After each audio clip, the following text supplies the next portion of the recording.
forêt millénaire, repère de plus de 77 espèces différentes. L'une des plus grandes réserves biologiques d'Europe de l'Ouest. Bienvenue à Zoo-Odyssée.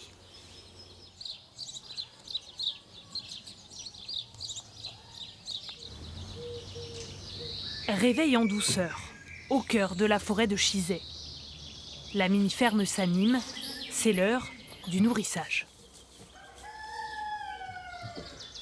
Des menus imposés par le vétérinaire selon les espèces, le même qui, dès 8 heures, arpente les allées du parc.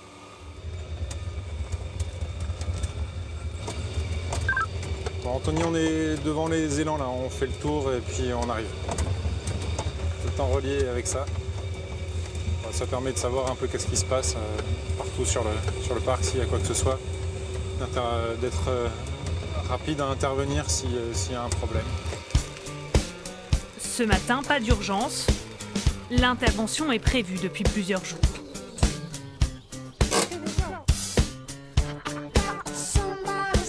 Cinq nouveau-nés, des chouettes chevêches, doivent être identifiés. Voilà, comme ça, une main de chaque côté. Comme ça. Voilà, parfait. Quand elles claquent du bec comme ça, c'est pour essayer d'impressionner un peu. Souvent, elles font ça quand elles ne se sentent pas super en sécurité. Une puce, de la taille d'un grain de riz, est implantée sous la peau de l'animal. C'est bon, tu peux la remettre dans le nichoir directement du coup. Le parc vient d'ouvrir ses portes. Le reste des soins se fera donc à l'abri des regards.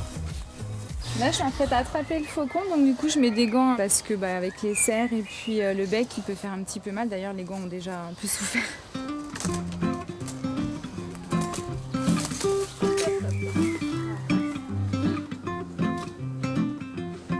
C'est un faucon qui vit dans une grande volière. On était en période de reproduction et les mâles se sont bagarrés. Et celui-là a eu une plaie vraiment importante là, sur le pectoral gauche. On va profiter pour nettoyer un peu ton bec. Le rapace entame sa 3e semaine de convalescence.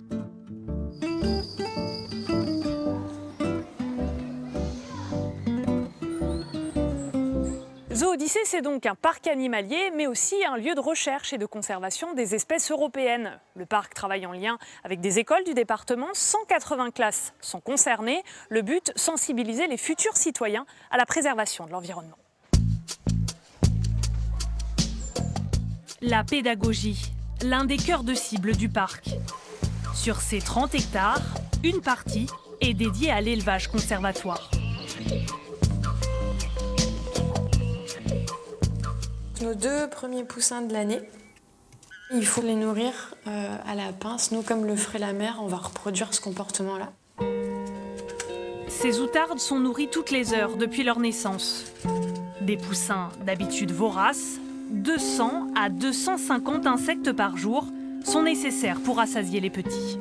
Au début, on est obligé d'avoir ce lien très fort, mais après, ils vont partir en volière assez rapidement pour qu'on les voie le moins possible, qu'ils nous voient le moins possible surtout, et avoir ce comportement sauvage le plus rapidement possible.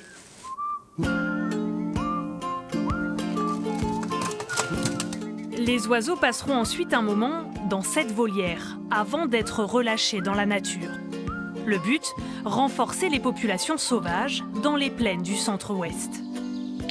L'année dernière, 42 outardes ont retrouvé leur liberté.